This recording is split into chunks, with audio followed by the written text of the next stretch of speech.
Hey, good morning, guys. How's it going? It's Bydia Evans here, Realtor, certified negotiation expert. I just wanted to talk real quick about rent. Get a lot of people who reach out to me looking for rentals or rent to own. I know in a previous video I had mentioned what rent to own is as far as seller finance and things of that nature. But as far as rent goes, if you're currently renting or if you're renting to save money up to eventually buy, to me that makes sense. But to keep going on and continuously rent, you don't build any equity, you don't get any tax benefits. So renting at long periods of time, and to me, and everything is relative to everyone else, whatever, what your situation is relative to the person, but just doesn't make much sense. I mean, you look at it, say if you're renting and you're paying $1,000 a month. Like if any of you follow me on Facebook, you see the chart that I put up sometimes, and it shows how much rent you pay over time.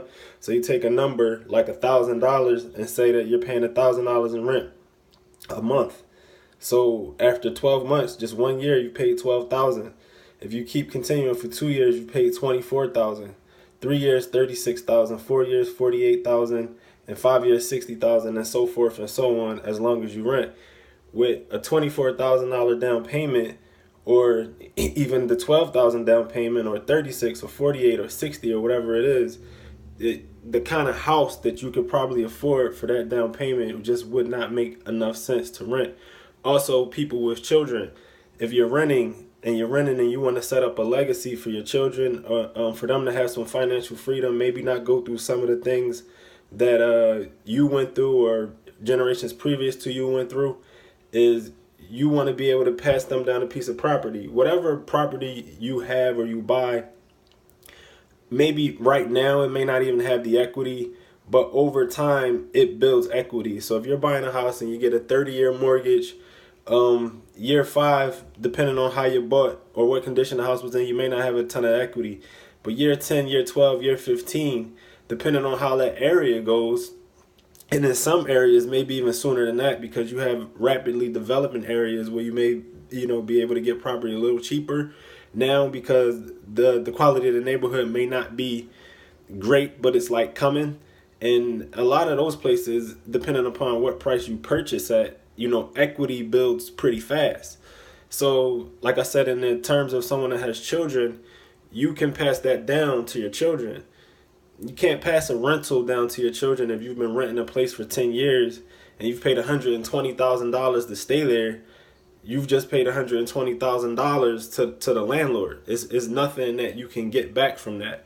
So renting as a means to an end, I kind of understand, but the things that you have to go through with renting anyway, I mean, most places they're gonna pull your credit. They're going to want a first, last, and security deposit. And if we're talking the 1,000 number that I spoke about previously, that's $3,000. With $3,000, along with some programs that lenders may have, and working with a realtor that can negotiate for you, with $3,000, you may be able to get in a home with some other other things that you can use for assistance, as far as down payment assistance. So it's just something to think about. Not bashing renters, because everyone's did it at some point probably, but use it as a means to an end. Don't let it be something that you get caught up in. Name's Bydia Evans. You guys can reach me at 267-850-5881. I can also be reached through my website, which is Bydia Evans, my name, and that's B as in boy, YDIA, Evans, EVANS.com. If you have any questions about this video, you have any questions about buying or any real estate questions in general, so you guys can reach me. Thanks for your time. Have a great day.